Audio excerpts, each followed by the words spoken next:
¿Alguna vez has sentido que hay algo diferente en la imagen de Dios que te presentaron? Una incomodidad en tu espíritu que te susurra que la verdad podría ser mucho más compleja y quizás incluso manipulada.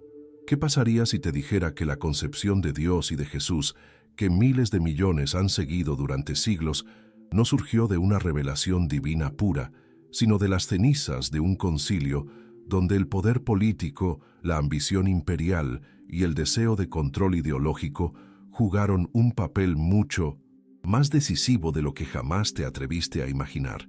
Hoy vamos a rasgar el velo de uno de los secretos mejor guardados de la historia del cristianismo, el Concilio de Nicea, un evento que no solo definió dogmas, sino que silenció verdades, prohibió evangelios y sentó las bases para una iglesia que, en su búsqueda de poder terrenal, pudo haber cambiado a Dios. Si sientes esa sed de una verdad sin filtros, si alguna vez te has preguntado por qué tu fe parece tener piezas faltantes, o por qué ciertas enseñanzas generan más dudas que consuelo, necesitas quedarte hasta el final. Lo que vas a descubrir hoy no solo desafiará lo que te enseñaron, sino que podría ser la llave para tu despertar espiritual y tu liberación de dogmas que han mantenido a la humanidad en la oscuridad durante demasiado tiempo. Muchos buscan esta revelación, pero pocos se atreven a confrontar lo que realmente sucedió. Tú estás aquí por una razón. Si este mensaje ya está resonando en lo profundo de tu ser, si sientes que es momento de cuestionar y buscar una verdad más allá de lo establecido, haz una declaración ahora mismo en los comentarios. Escribe: quiero la verdad sin censura. Esta no es solo una frase, es un acto de valentía espiritual, una afirmación de tu compromiso con el despertar y una forma de romper el silencio que tanto ha pesado sobre estos misterios. Y si crees que este conocimiento prohibido merece ser expuesto, si sientes que esta búsqueda es vital, dale me gusta a este video ahora mismo. Tu me gusta es poderoso.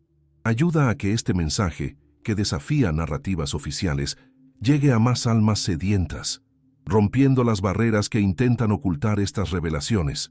Sabemos que muchos de ustedes que nos ven y que comparten esta hambre de verdad aún no están suscritos.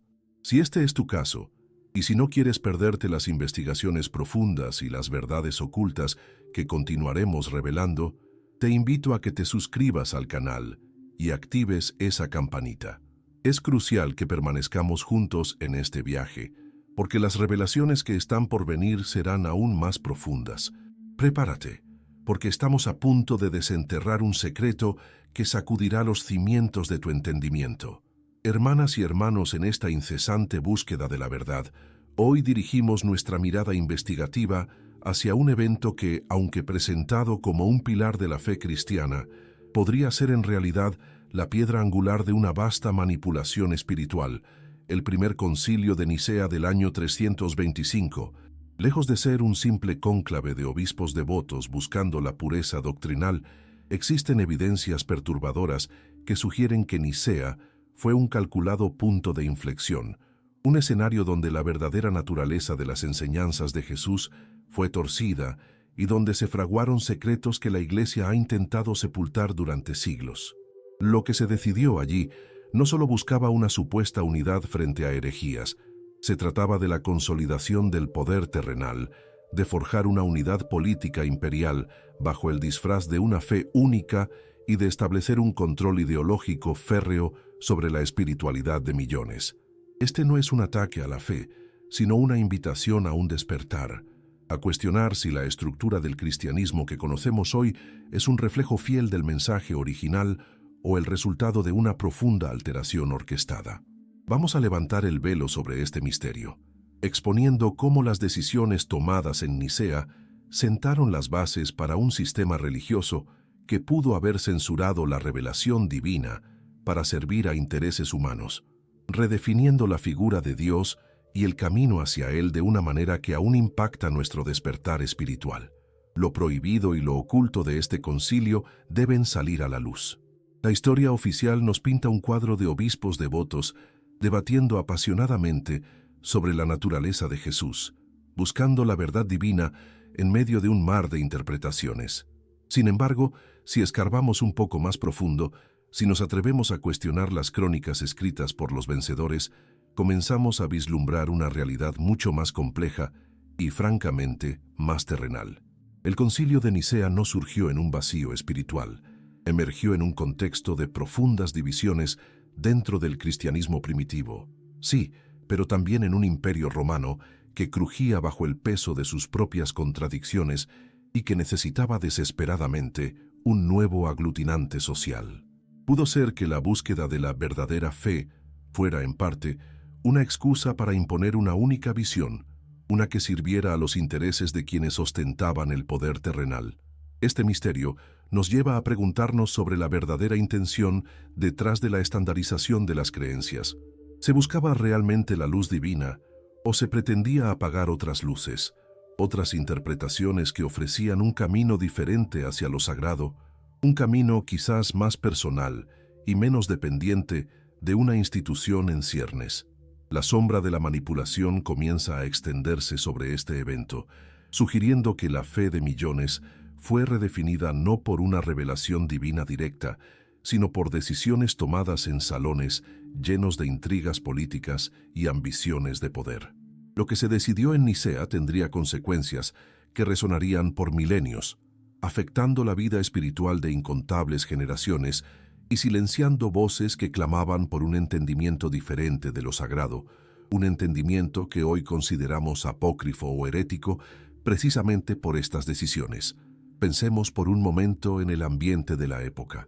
El cristianismo había pasado de ser una secta perseguida a una religión con creciente influencia, especialmente después de que el emperador Constantino comenzara a mostrarle favor.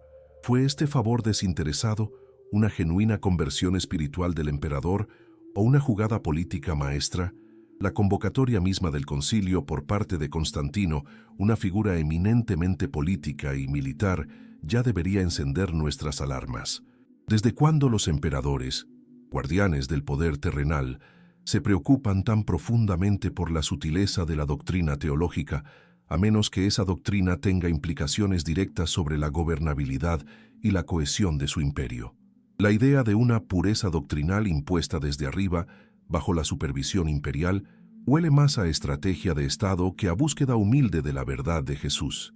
Este concilio, presentado como un faro de claridad teológica, bien podría haber sido el crisol donde la fe viva y diversa de las primeras comunidades cristianas fue fundida y remodelada para encajar en el molde de una religión imperial, una herramienta útil para la administración y el control.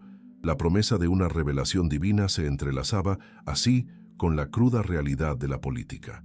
Este es un secreto que, una vez desvelado, nos obliga a replantearnos la autoridad espiritual que le hemos concedido a las instituciones que emergieron de estas decisiones, decisiones que podrían haber censurado aspectos vitales del mensaje original. El despertar espiritual implica precisamente cuestionar estos fundamentos. Imaginemos el impacto de este momento. Lo que antes era un vibrante mosaico de creencias, con diferentes comunidades interpretando las enseñanzas de Jesús y los textos sagrados a su manera, estaba a punto de ser sometido a un proceso de homogeneización forzosa. El Concilio de Nicea no solo definió lo que era ortodoxo, sino que por implicación directa también definió lo que era herejía. Y aquí yace uno de los aspectos más oscuros y trascendentales de este evento. No se trató simplemente de un debate teológico entre eruditos. Se trató de la imposición de una visión particular como la única verdad y la consecuente condena y supresión de todas las demás. Este proceso de selección y exclusión alteró para siempre el paisaje espiritual del cristianismo. ¡Cuánta sabiduría! ¿Cuántas perspectivas valiosas sobre Jesús y su mensaje fueron declaradas prohibidas, ocultas o, peor aún, destruidas en nombre de esta nueva unidad doctrinal?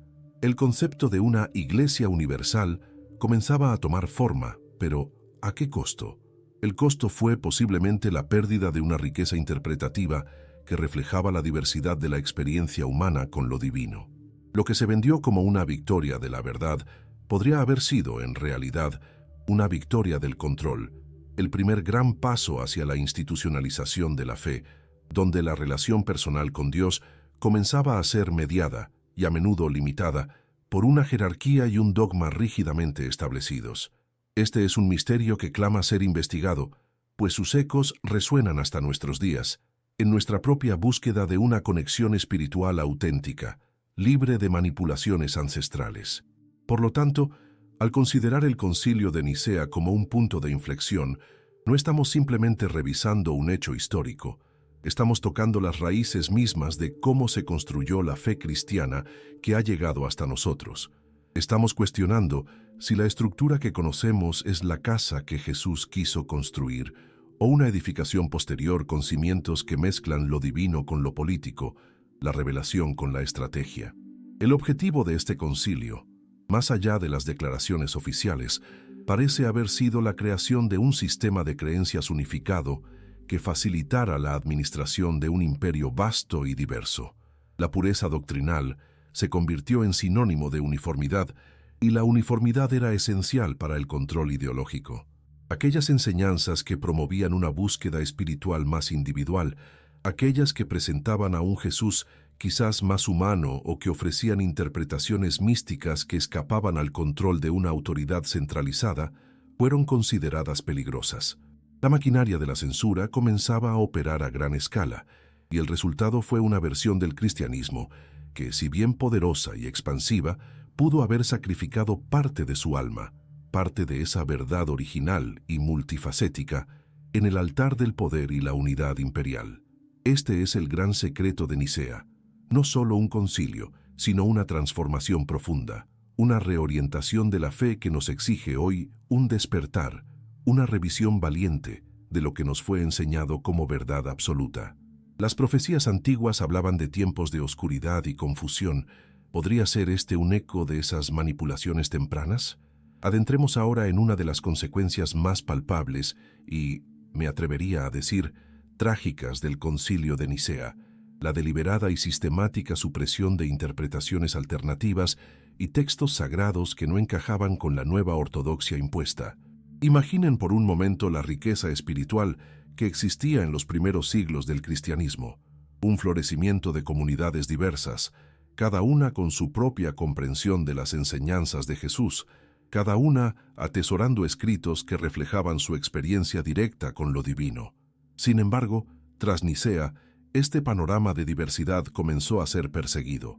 Lo que antes eran simplemente otras visiones, se convirtieron de la noche a la mañana en herejías peligrosas. La maquinaria de la Iglesia institucionalizada, con el respaldo del poder imperial, no solo definió lo que era verdad, sino que activamente se dedicó a erradicar todo aquello que la contradijera. Este no fue un simple debate teológico, fue una campaña de censura espiritual a una escala sin precedentes. Libros sagrados, reverenciados por comunidades enteras durante generaciones, fueron prohibidos, sus copias confiscadas y, en muchos casos, quemados en piras públicas como símbolo de su impureza. Este acto de destrucción no era solo contra el pergamino, sino contra la posibilidad de un despertar espiritual plural, contra la idea de que la verdad de Dios pudiera manifestarse de múltiples formas. El misterio que debemos desentrañar es qué contenían estos textos prohibidos que tanto temor infundían a la naciente Iglesia oficial. ¿Qué revelaciones sobre Jesús, sobre su mensaje, sobre la propia naturaleza de la divinidad, fueron consideradas tan amenazantes que merecían ser silenciadas para siempre? Entre los tesoros perdidos, o más bien, ocultados deliberadamente, se encuentran evangelios que hoy conocemos solo por fragmentos o por descubrimientos arqueológicos fortuitos, textos apócrifos que desafían frontalmente la narrativa que se nos ha contado. Pensemos, por ejemplo, en el Evangelio de Tomás. Este texto, lejos de narrar la vida de Jesús en el formato biográfico de los evangelios canónicos, se presenta como una colección de dichos secretos de Jesús, frases enigmáticas y profundas que invitan a una introspección radical, a encontrar el reino de Dios dentro de uno mismo, aquí y ahora. ¿Por qué un texto que promueve un camino tan directo hacia la divinidad, sin necesidad de intermediarios, fue considerado peligroso y censurado? ¿Será porque empoderaba al individuo en su búsqueda espiritual, restando así poder a la institución eclesiástica que se erigía como la única poseedora de la verdad? Luego tenemos el Evangelio de María Magdalena, un texto que presenta a esta figura no como la pecadora arrepentida de la tradición, sino como una discípula prominente, una confidente de Jesús, poseedora de revelaciones especiales que incluso superaban el entendimiento de otros apóstoles. ¿Acaso la iglesia primitiva, en su afán por consolidar una estructura patriarcal, no podía tolerar la idea de una mujer con tal autoridad espiritual, una mujer que conocía secretos del reino que otros ignoraban? La supresión de este evangelio habla de una manipulación no solo teológica, sino también de género, ocultando el papel crucial de lo femenino en el despertar espiritual. ¿Y qué decir del controversial evangelio de Judas? Durante siglos, Judas Iscariote ha sido la personificación de la traición, el apóstol maldito. Sin embargo, este texto apócrifo, descubierto hace relativamente poco, nos ofrece una perspectiva radicalmente diferente, casi blasfema para la visión tradicional. Sugiere que Judas no fue un traidor, sino el discípulo más leal, aquel que comprendió verdaderamente la misión de Jesús y que, a petición del propio Maestro, llevó a cabo el acto que desencadenaría la crucifixión, un paso necesario para la liberación espiritual de Jesús de su cuerpo carnal. Imaginen el impacto de esta revelación. Si Judas no fue un traidor, sino un colaborador en un plan divino mucho más complejo y misterioso, ¿cuántas de las bases de la teología del pecado y la redención necesitarían ser revisadas? ¿Por qué la Iglesia se esforzaría tanto en mantener oculta esta visión, en asegurarse de que Judas permaneciera como el villano absoluto? ¿Será porque esta perspectiva desafía la narrativa simplista del bien contra el mal y nos obliga a confrontar misterios más profundos sobre el sacrificio, el destino y la verdadera naturaleza del plan de Jesús? Estos evangelios, el de Tomás, el de María Magdalena, el de Judas, son solo la punta del iceberg de un vasto cuerpo de conocimiento espiritual que fue deliberadamente prohibido, etiquetado como herético y perseguido hasta casi su extinción. Su crimen no fue ser falsos, sino ofrecer una verdad alternativa, una verdad que no convenía a la agenda de poder de la Iglesia institucional. La estrategia de supresión no se limitó a la destrucción física de los textos, implicó también una poderosa campaña de difamación. Los seguidores de estas otras corrientes cristianas, gnósticos, ebionitas, marcionitas y tantos otros, fueron tildados de locos, de engañadores, de agentes de la oscuridad. Sus enseñanzas fueron caricaturizadas, simplificadas hasta el absurdo, para que nadie se atreviera a tomarlas en serio. La palabra hereje se convirtió en un arma temible, capaz de destruir reputaciones, comunidades e incluso vidas. Se creó un ambiente de miedo donde cuestionar la doctrina oficial o mostrar interés por los textos prohibidos era arriesgarse a la exclusión, la persecución y en épocas posteriores incluso la muerte.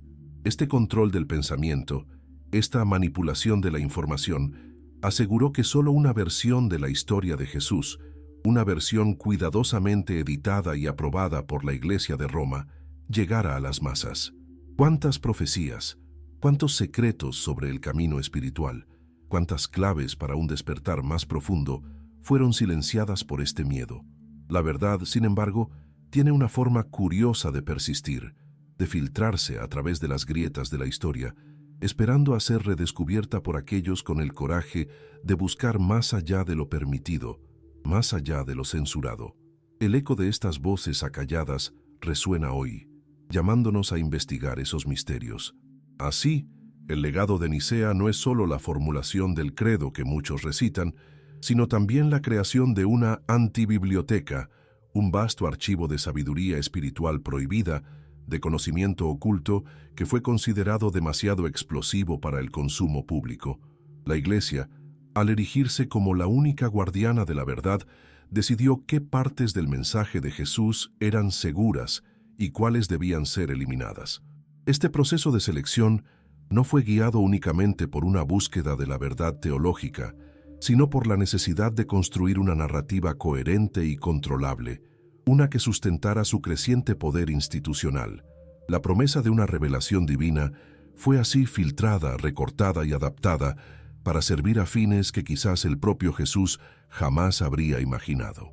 La pregunta que debemos hacernos mientras continuamos este viaje hacia la comprensión es: ¿qué pasaría si estos textos censurados, estas interpretaciones prohibidas, contuvieran claves esenciales para nuestro propio despertar espiritual, para entender la verdadera profundidad y el alcance del mensaje de Jesús, un mensaje que quizás ha sido manipulado y limitado durante demasiado tiempo? La búsqueda de estos secretos es fundamental para quien anhela una fe auténtica y liberadora. Ahora, mis queridos buscadores de la verdad, debemos enfocar nuestra atención en la figura que muchos consideran el gran benefactor del cristianismo, el hombre que sacó a esta fe de las catacumbas y la elevó a las altas esferas del poder, el emperador Constantino. La historia oficial nos lo presenta como un converso devoto, un líder tocado por una visión divina antes de la batalla del Puente Milvio, que lo llevó a adoptar el cristianismo y, eventualmente, a convocar el Concilio de Nicea por un profundo anhelo de unidad religiosa y pureza doctrinal. Pero ¿qué tal si esta narrativa tan repetida esconde una verdad mucho más pragmática, una verdad teñida de estrategia política y no tanto de fervor espiritual? Es fundamental que apliquemos un lente crítico a la figura de Constantino, pues su papel en Nicea no fue el de un mero observador o un facilitador piadoso. Él fue el arquitecto, el poder imperial que no solo convocó el concilio, sino que también influyó activamente en sus deliberaciones y, lo que es más importante, en la implementación de sus decretos.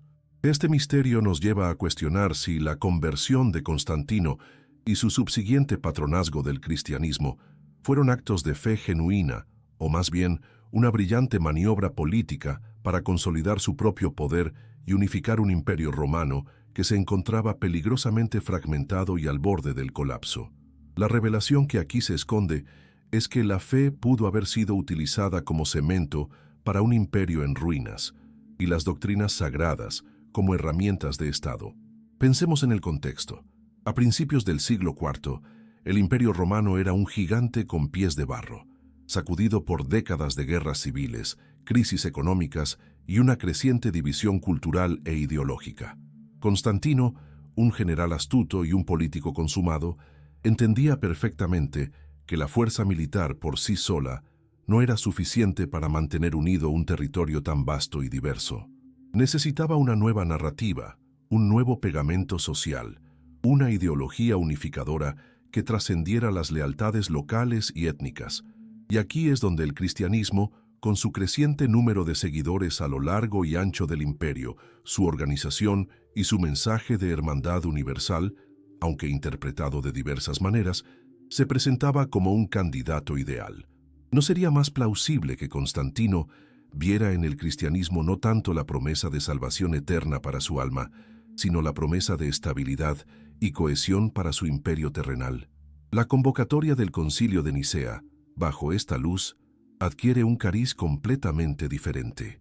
No se trataba primordialmente de resolver disputas teológicas abstractas por amor a la verdad de Jesús, sino de forjar una única fe, una doctrina oficial y estandarizada que pudiera servir como la columna vertebral ideológica de un imperio unificado bajo su mando. El secreto aquí es que la unidad de la Iglesia no era el fin en sí mismo, sino un medio para alcanzar la unidad del Estado, una verdad manipulada para servir al César. La intervención de Constantino en Nicea fue todo menos pasiva. Aunque no era un teólogo y, según algunos relatos, ni siquiera estaba bautizado en ese momento, presidió las sesiones, influyó en los debates e incluso exilió a obispos que se oponían a las decisiones que él favorecía. Su principal preocupación no era la sutileza de la naturaleza divina de Cristo, sino el consenso. Necesitaba una resolución, una fórmula doctrinal que pudiera ser impuesta en todo el imperio para acabar con las disensiones que, desde su perspectiva, amenazaban la paz social y, por ende, la estabilidad política. La famosa inspiración divina que guió las decisiones de Nicea parece haber estado fuertemente influenciada por la agenda imperial de Constantino. ¿Cuántas de las verdades establecidas en ese concilio fueron el resultado de una genuina revelación espiritual, ¿Y cuántas fueron el producto de la presión política y el deseo del emperador de obtener una iglesia dócil y unificada que sirviera a sus propósitos? Este es un misterio que la historia oficial ha intentado ocultar, presentando a Constantino casi como un santo, cuando en realidad actuó como un pragmático y, a menudo, despiadado estadista. La Iglesia, al aceptar su patronazgo y someterse a su influencia, ganó poder y privilegios. Sí, pero ¿a qué precio? El precio fue, quizás, una parte de su independencia espiritual, una porción de esa verdad cruda y sin adulterar que Jesús había predicado, ahora filtrada y moldeada para encajar en los designios del poder imperial. El despertar espiritual nos exige ver más allá de estas fachadas. La búsqueda de Constantino de una fe única y una doctrina oficial no era, por lo tanto, una expresión de su devoción personal, sino una estrategia de Estado calculada. Un imperio diverso, con múltiples cultos y filosofías, era difícil de controlar. Una religión única, con un credo único, una jerarquía única y un líder terrenal, el emperador, como su protector y, en cierto modo, su cabeza funcional, era mucho más manejable. El cristianismo niceano, el cristianismo que emergió de este concilio, se convirtió gradualmente en la religión del Estado, y con ello, las estructuras de la Iglesia comenzaron a reflejar las estructuras del imperio. Los obispos se convirtieron en funcionarios importantes, las diócesis se alinearon con las divisiones administrativas romanas, y la fe se institucionalizó de una manera que las primeras comunidades cristianas, más orgánicas y descentralizadas, jamás hubieran imaginado. Esta transformación, impulsada por la necesidad política de Constantino, tuvo profundas consecuencias en la forma en que se entendía y se vivía la espiritualidad. La relación personal y directa con lo divino, tan enfatizada en algunos de los textos apócrifos censurados, fue dando paso a una religión de ritos públicos, de conformidad doctrinal y de obediencia a la autoridad eclesiástica, una autoridad ahora respaldada por el poder coercitivo del Estado. Este es el legado oculto de Constantino, la instrumentalización de la fe para fines políticos, una manipulación que sentó un precedente para siglos de interferencia estatal en los asuntos espirituales. Así, al desvelar la influencia política del emperador Constantino sobre el Concilio de Nicea, no solo estamos corrigiendo un dato histórico, estamos exponiendo cómo las ambiciones terrenales pueden llegar a moldear lo que se considera sagrado. La verdad que emergió de Nicea no fue simplemente el resultado de un debate teológico en el vacío, sino el producto de una compleja interacción entre fe, poder y política. La figura de Jesús y su mensaje de liberación espiritual fueron, en cierto modo, cooptados para servir a la agenda de un imperio. Este proceso de institucionalización y politización del cristianismo, iniciado bajo el auspicio de Constantino, marcó un alejamiento radical de sus orígenes más humildes y contestatarios. La Iglesia ganó el mundo, pero corre el riesgo de haber perdido una parte esencial de su alma en el proceso, un alma que solo puede ser redescubierta a través de un valiente despertar a estas verdades ocultas y a la búsqueda de las enseñanzas originales que fueron deliberadamente prohibidas o manipuladas. La sombra de Roma se proyectó sobre la cruz, y es nuestro deber discernir cuánto de lo que creemos hoy es verdaderamente de Cristo y cuánto es del César. Hermanas y hermanos, habiendo establecido el contexto político y las fuerzas de poder que operaban en Nicea, es momento de analizar el dogma central que este concilio legó al cristianismo y que se convirtió en la piedra de toque de la ortodoxia, la doctrina de la Santísima Trinidad. Oficialmente, se nos enseña que la definición de que Jesús es Dios de Dios, luz de luz, verdadero Dios de verdadero Dios, engendrado, no creado, de la misma naturaleza que el Padre, el famoso homoousios, fue una conclusión divinamente inspirada para proteger la verdadera divinidad de Cristo. Pero ¿fue realmente una revelación celestial o una imposición teológica diseñada para aplastar interpretaciones alternativas y consolidar una única visión de Dios, una visión que, casualmente, reforzaba la estructura jerárquica y centralizada de la Iglesia que estaba naciendo? La figura clave en esta controversia fue Ario, un presbítero de Alejandría cuya visión de Jesús, aunque lo consideraba exaltado y divino, un ser preeminente, creado por Dios antes que todas las cosas, no lo igualaba en esencia y eternidad al Padre. Para Ario, el Hijo tenía un principio, mientras que Dios Padre era el único ingénito, el único sin principio. Esta perspectiva, que resonaba con ciertas tradiciones filosóficas y escriturísticas que enfatizaban la unicidad y trascendencia absoluta de Dios Padre, fue declarada anatema, una herejía peligrosa que debía ser erradicada. El misterio aquí no es solo teológico, sino también político. ¿Por qué esta particular definición de la Trinidad, la consustancialidad, se impuso con tanta vehemencia, silenciando otras formas de entender la relación entre Jesús y el Padre que habían coexistido durante siglos? La condena de Ario y sus seguidores en Nicea no fue el resultado de un sereno debate entre iguales buscando la verdad. Fue, en muchos sentidos, un acto de poder. Constantino, como ya vimos, necesitaba unidad doctrinal para su imperio, y la controversia arriana, que dividía profundamente a las iglesias de Oriente, era una espina en su costado. La fórmula del homoousios, que afirmaba que el Hijo era de la misma esencia que el Padre, era una propuesta específica que, aunque no universalmente aceptada ni siquiera entre los obispos antiarrianos antes del concilio, ofrecía una línea clara de demarcación. Aquellos que no la aceptaran quedaban fuera de la comunión, etiquetados como herejes y, con el tiempo, sujetos a persecución por parte del Estado, ahora cristiano. La imposición de esta doctrina específica como la única verdad incuestionable tuvo consecuencias profundas. Solidificó una imagen de Dios que para muchos resultaba paradójica y difícil de comprender sin recurrir a la fe ciega, distanciándose de concepciones más simples o quizás más místicas de la divinidad. Fue esta complejidad una barrera intencionada, un secreto custodiado por una élite clerical que se erigía como la única intérprete autorizada de los misterios divinos? La supresión de la visión de Ario, que enfatizaba la humanidad exaltada de Jesús y su subordinación al Padre en ciertos aspectos, pudo haber censurado una comprensión de Cristo más accesible y quizás más alineada con algunas de las primeras tradiciones judeocristianas.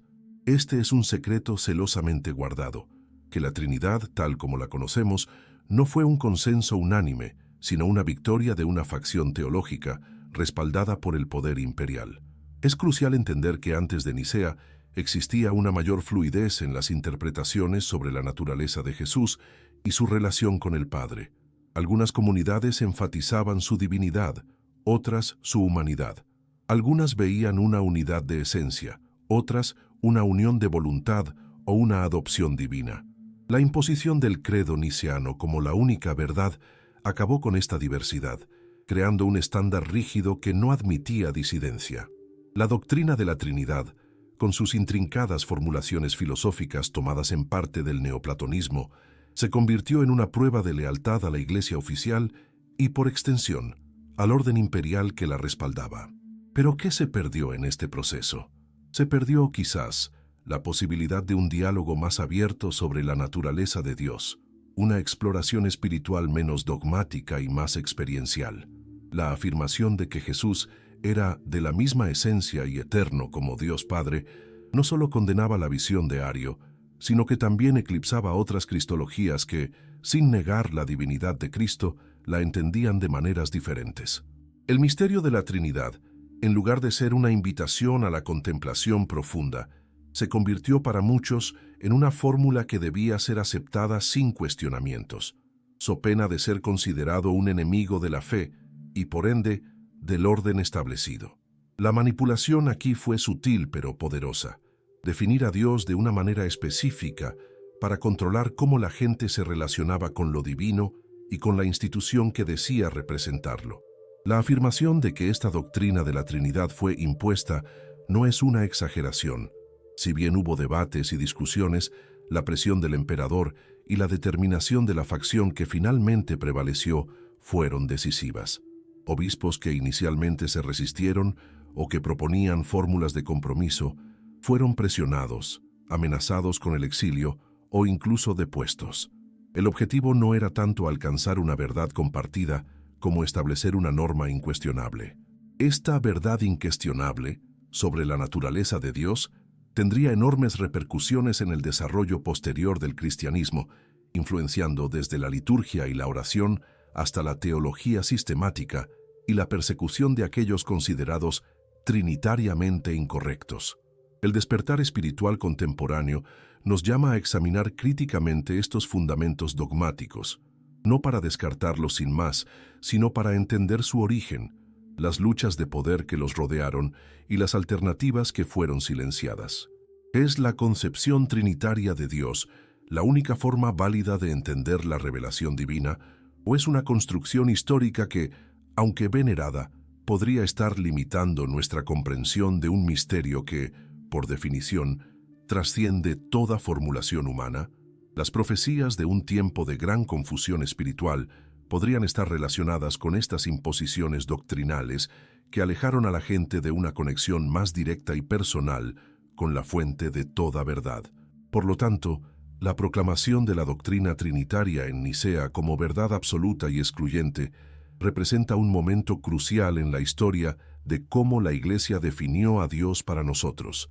Lejos de ser el final de un debate teológico espontáneo, fue el comienzo de una era de ortodoxia impuesta, donde las desviaciones de la línea oficial eran severamente castigadas.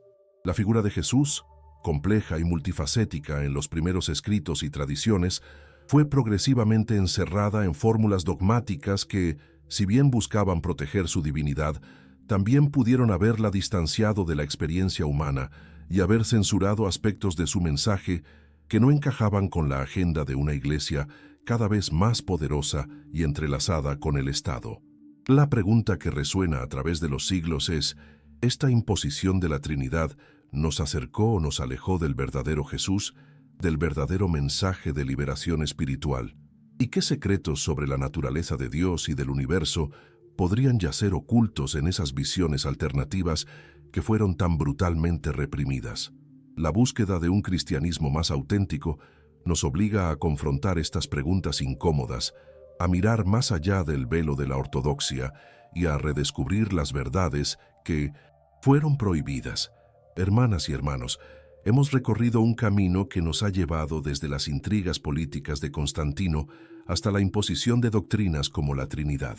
Ahora, es imperativo que contemplemos el resultado acumulativo de estos eventos, el nacimiento del cristianismo, no ya como un movimiento espiritual diverso y enraizado en comunidades autónomas, sino como una formidable institución, con un poder centralizado, doctrinas fijas, ritos estandarizados y, lo más crucial para nuestra búsqueda de la verdad, un sofisticado aparato de control ideológico. El Concilio de Nicea no fue solo un debate teológico, fue el crisol donde se forjó la Iglesia imperial, una entidad que gradualmente absorbería y reemplazaría las múltiples expresiones del cristianismo primitivo. Lo que antes era un río de aguas vivas fluyendo en diversas corrientes, comenzó a ser canalizado en un único y masivo acueducto, controlado desde un centro de poder que decidía quién podía beber de sus aguas y quién debía ser considerado sediento de una falsa doctrina. Este es un misterio fundamental, como un mensaje de liberación espiritual predicado por un carpintero de Nazaret que desafió a las autoridades religiosas de su tiempo, se transformó en la religión oficial de un imperio, con toda la parafernalia de poder, jerarquía y control que ello conlleva. La revelación que aquí buscamos es entender cómo la búsqueda de Dios fue progresivamente reemplazada por la obediencia a la institución. Antes de Nicea, la Iglesia era en esencia una asamblea, eclesia de creyentes, comunidades locales a menudo reunidas en casas, cada una con sus propios líderes, sus propias interpretaciones de las enseñanzas de Jesús y sus propios textos sagrados, algunos de los cuales, como ya hemos visto, fueron posteriormente prohibidos y censurados. Existía una unidad en la fe en Cristo, sí, pero también una rica diversidad en la práctica y en la comprensión teológica. Nicea marcó el comienzo del fin de esta era. Con el respaldo del poder imperial, la facción que triunfó en el concilio comenzó a imponer su visión como la única ortodoxia válida. Se establecieron credos fijos que debían ser aceptados por todos. Se estandarizaron los ritos litúrgicos y se creó una jerarquía eclesiástica cada vez más rígida y poderosa, con obispos que actuaban no solo como guías espirituales, sino también como administradores y, en muchos casos, como agentes del control imperial. La Iglesia dejó de ser simplemente una hermandad espiritual para convertirse en una organización con una estructura de mando clara, con la capacidad de definir qué era la verdad y, fundamentalmente, con el poder de condenar y castigar a aquellos que se desviaran de ella. Este proceso de institucionalización fue la cuna del control ideológico, donde se empezó a dictar no solo cómo adorar, sino qué pensar y qué creer. El despertar espiritual nos llama a cuestionar esta centralización del espíritu. El control ideológico se manifestó de múltiples maneras. Primero, a través de la canonización de las Escrituras, un proceso largo y complejo, pero que en última instancia fue influenciado por las decisiones de qué textos apoyaban la doctrina emergente y cuáles la desafiaban.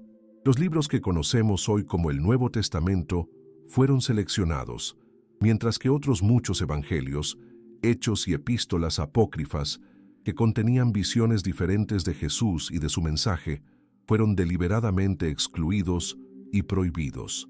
Segundo, a través de la formulación de credos y dogmas que funcionaban como cercas teológicas, diseñadas para mantener a los fieles dentro de los límites de la sana doctrina y para identificar y excluir a los herejes. La repetición constante de estos credos en la liturgia tenía un efecto performativo, moldeando la conciencia de los creyentes y reforzando la autoridad de la Iglesia como la única intérprete legítima de los misterios divinos. Tercero, mediante la creación de un sistema de autoridad eclesiástica que afirmaba tener la sucesión apostólica y, por tanto, el monopolio de la verdad revelada. Cuestionar a la Iglesia era cuestionar a Dios mismo, un acto de soberbia espiritual que podía acarrear graves consecuencias, tanto en esta vida como, según se enseñaba, en la venidera. Esta manipulación sutil pero persistente aseguró que la mayoría de los creyentes aceptaran sin crítica la versión oficial de la fe.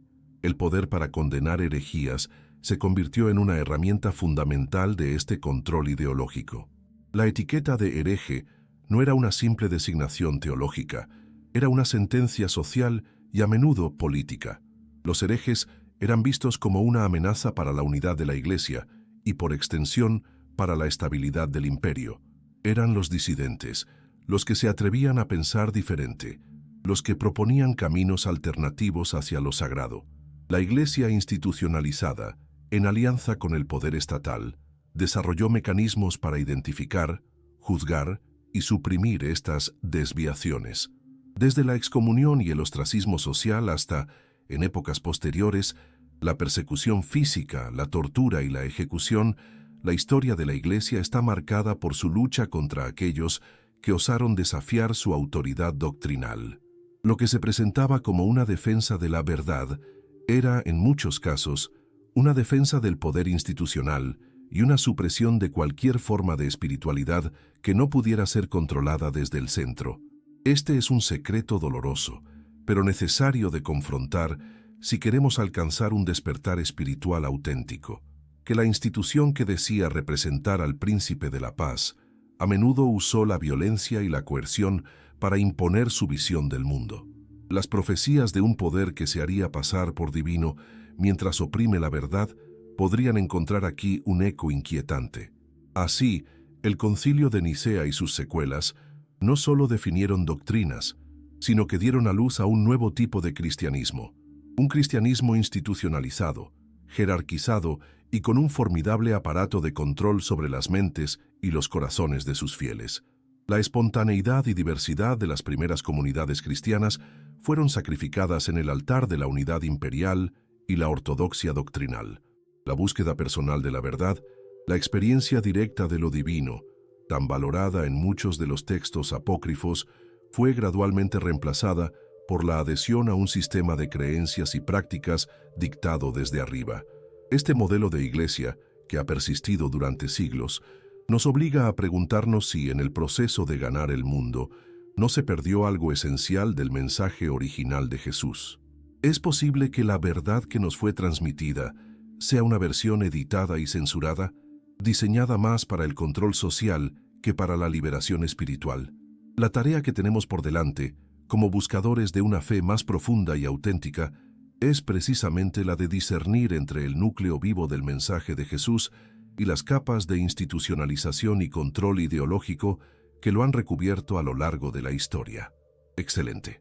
Chegamos ao clímax de nossa investigação, o ponto onde todas as revelações anteriores convergem para um chamado à ação espiritual e intelectual, a busca pela redescoberta do Jesus autêntico, o mestre cujas palavras e cujo ser foram, como hemos visto, velados por séculos de manipulação e interesses de poder.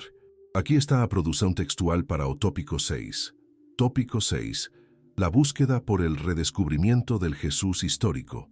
Hermanas y hermanos, después de este recorrido por los laberintos ocultos del Concilio de Nicea, por la supresión de textos sagrados, la influencia política de Constantino, la imposición de dogmas como la Trinidad y el surgimiento de una iglesia institucionalizada con un férreo control ideológico, una pregunta fundamental emerge con una fuerza ineludible.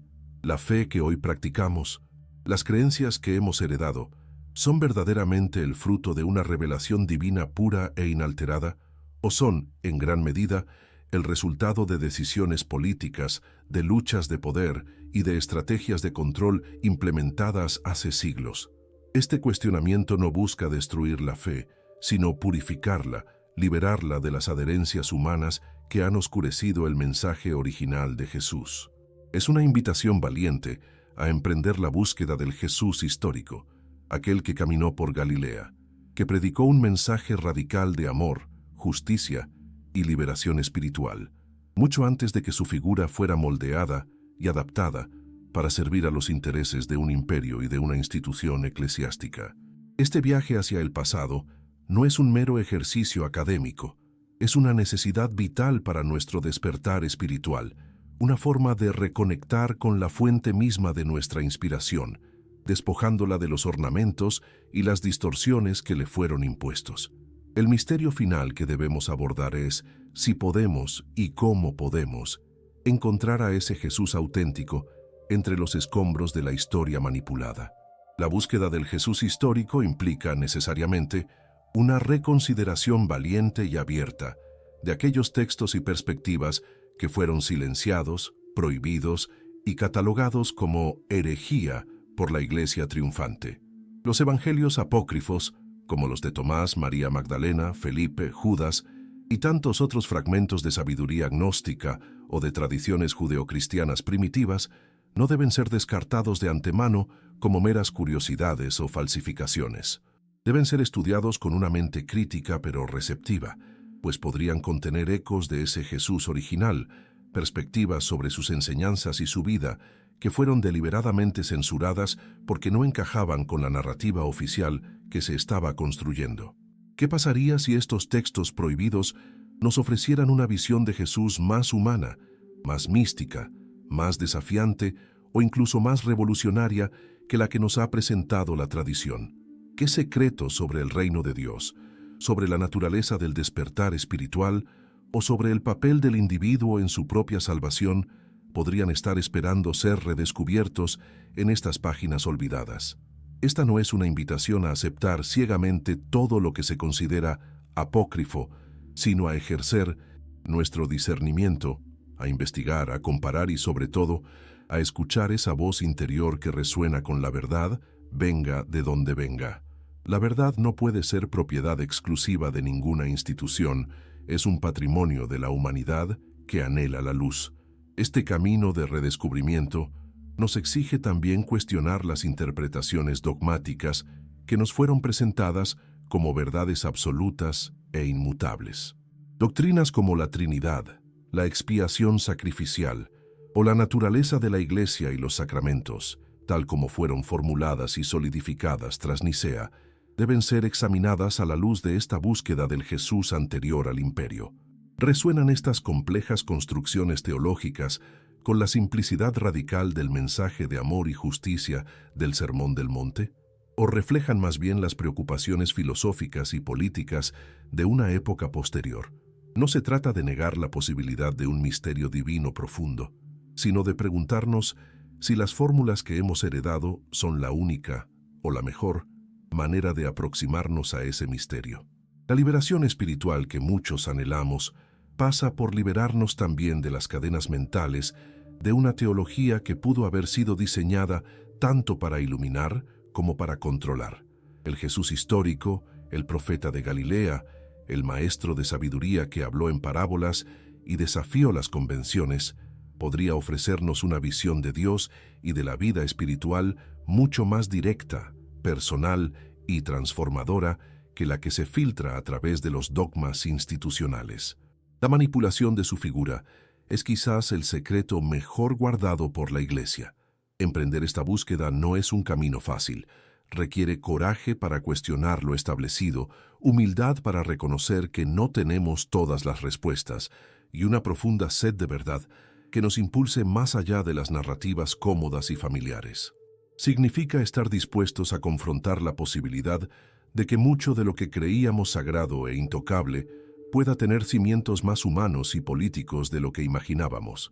Pero la recompensa es inmensa. La posibilidad de un encuentro más auténtico con la figura de Jesús, una fe más personal y menos dependiente de intermediarios, y una comprensión más profunda del mensaje de liberación que yace en el corazón del Evangelio original. Este es el verdadero despertar espiritual, no la adhesión a un nuevo conjunto de creencias, sino la transformación de nuestra conciencia a través de la búsqueda incesante de la verdad. Una verdad que nos hace libres, como el propio Jesús prometió. Las profecías de un tiempo de revelación, donde lo oculto saldría a la luz, podrían estar cumpliéndose en nuestra propia época, a medida que más y más personas se atreven a investigar estos misterios prohibidos. Por lo tanto, la invitación final de este recorrido no es a la incredulidad, sino a una fe más madura, una fe investigadora, una fe que no teme hacer preguntas difíciles. Cuestionar si la fe que practicamos hoy es el resultado de una revelación divina intacta o de decisiones políticas pasadas no es blasfemia, es un acto de profunda honestidad espiritual. Al incentivar la búsqueda del Jesús histórico, anterior a las molduras del imperio, y al animar a la reconsideración de los textos y perspectivas que fueron silenciados, estamos abriendo la puerta a una renovación espiritual profunda. Estamos reclamando nuestro derecho a buscar la verdad por nosotros mismos, a conectar con lo divino de una manera que resuene con nuestra propia alma y a construir una fe que sea verdaderamente liberadora y transformadora. Este es el desafío y la promesa que nos deja el desvelamiento de los secretos del Concilio de Nicea y sus consecuencias. La oportunidad de redescubrir un cristianismo más auténtico, más cercano a su fuente y, por ende, más capaz de inspirar un verdadero despertar en un mundo que tanto lo necesita. Y así, hemos viajado juntos a través de las sombras de la historia, desenterrando los secretos celosamente guardados del Concilio de Nicea. Hemos visto cómo las arenas movedizas de la política y la ambición de poder pudieron haber alterado el curso de un mensaje que nació para liberar. La verdad, como un león, no necesita ser defendida, solo necesita ser liberada. Y hoy hemos intentado soltar algunas de esas cadenas. Lo que has escuchado hoy puede ser perturbador, incluso desafiante para creencias arraigadas durante mucho tiempo. Pero recuerda, el despertar espiritual rara vez es un camino cómodo, es un sendero para valientes, para aquellos que se atreven a cuestionar, a buscar, a ir más allá del velo de las apariencias. La figura de Jesús, el mensaje de los evangelios prohibidos, la historia misma de nuestra fe, merecen ser investigados con una mente abierta y un corazón sediento de autenticidad. No te conformes con una verdad heredada, construye la tuya propia sobre la roca de la experiencia y la revelación personal. Ahora la pregunta que resuena en el aire es, después de conocer estos secretos ocultos del Concilio de Nicea, ¿cómo cambia tu percepción sobre la historia de tu fe y la figura de Dios que te fue presentada? Comparte tu reflexión más profunda en los comentarios.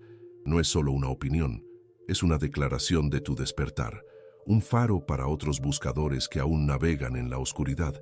Escribe con el corazón, porque tu testimonio es parte de esta gran revelación colectiva.